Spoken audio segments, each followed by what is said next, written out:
13 Reasons Why Season 2 still has more of Hannah's story to tell. Hannah Baker's story isn't over yet.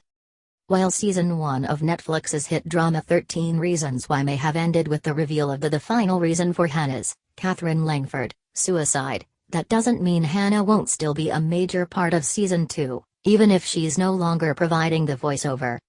What I can tell you is certainly one question I got a lot is, well, how can there be a Season 2 when the story is over?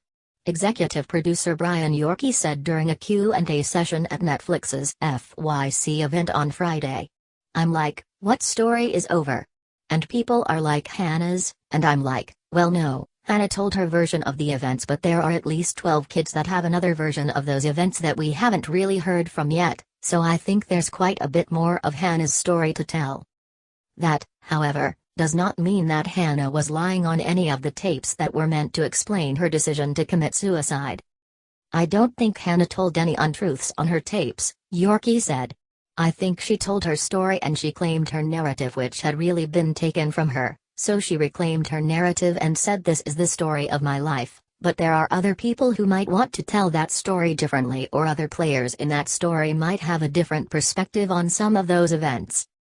I think Season 2 will give us a look at a lot of things. A lot of the events that we think we know, we may learn are more complicated than we thought, and Hannah is even more complicated than we saw Season 1, Yorkey continued. There are also new stories to tell, like about what happens next for the people in Hannah's life. I also think that for those that Hannah left behind, that story is just beginning. Their stories of recovery are just beginning, Yorkey said. Clay, Dylan Minette, and Olivia Baker, Kate Walsh, are two people with the most amount of healing to do, and it was just in its very beginning stages when Season 1 ended.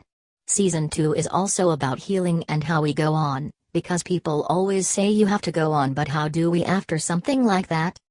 Yorkey also pointed out that there's a lot of story to explore when it comes to Jessica, Elisha Bowe, who only just came to terms with the fact that she was raped by Bryce, Justin Prentice, and decided to tell her dad in the Season 1 finale.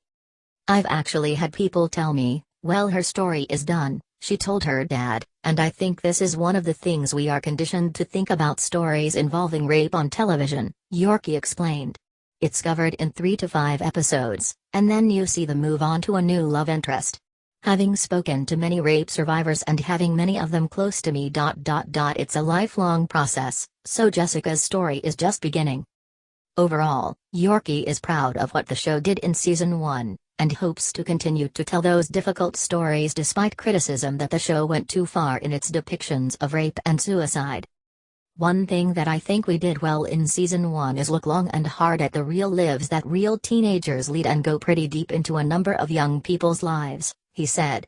I think a big response to the show is because we did that as truthfully as we could and people found something to identify with in the story. I'd like to keep telling those stories into these kids' lives and how they move on from here, and how they try to live lives of fullness and joy in times that are very hard.